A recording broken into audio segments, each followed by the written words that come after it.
Hi, I'm here with my 68 Rolls-Royce. I wanted to do a video today and show you guys the engine of the car and show you what's hiding under the hood of this thing.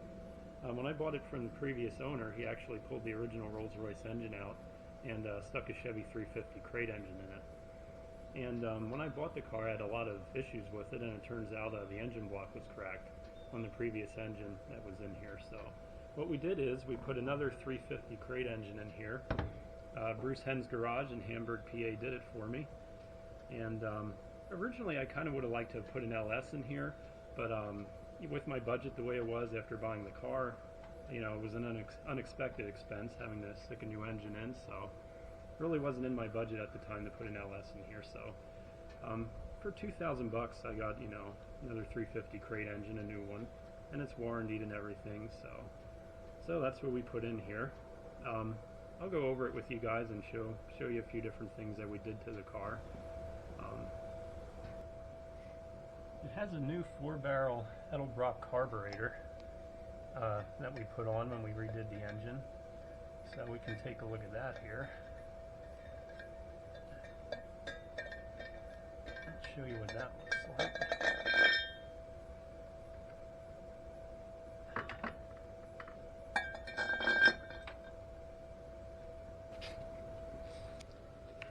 Alright, there's the new Edelbrock that we put on here. Edelbrock 4-barrel.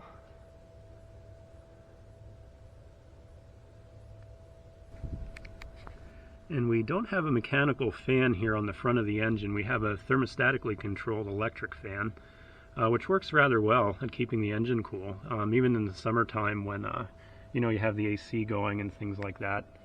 That works rather well. I'm pleased with that.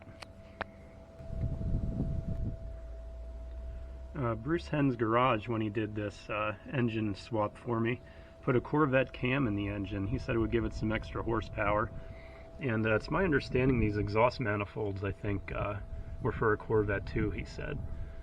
So that's something unique.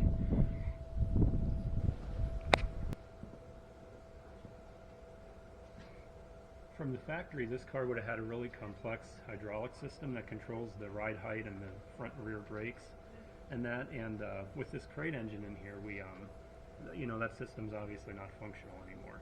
So what we have is a hydro booster that runs off of the power steering pump, and that gives you the extra brake pressure you need to you know, stop the car. And the hydraulic shocks that would have been on this car originally are gone, and Bilstein actually makes replacement shocks for this, and you have to get these metal plates here to use with the Bilsteins when you go that route. So I got a set of these, and we have Bilstein shocks on the front, but Bilstein actually doesn't make a replacement shock for a convertible like this. The shocks in the rear of a convertible, I guess, are a little bit shorter or something, so they don't make a replacement shock for this. So what we ended up doing was putting airbags on the rear, which it worked out pretty well. I'm happy with it overall.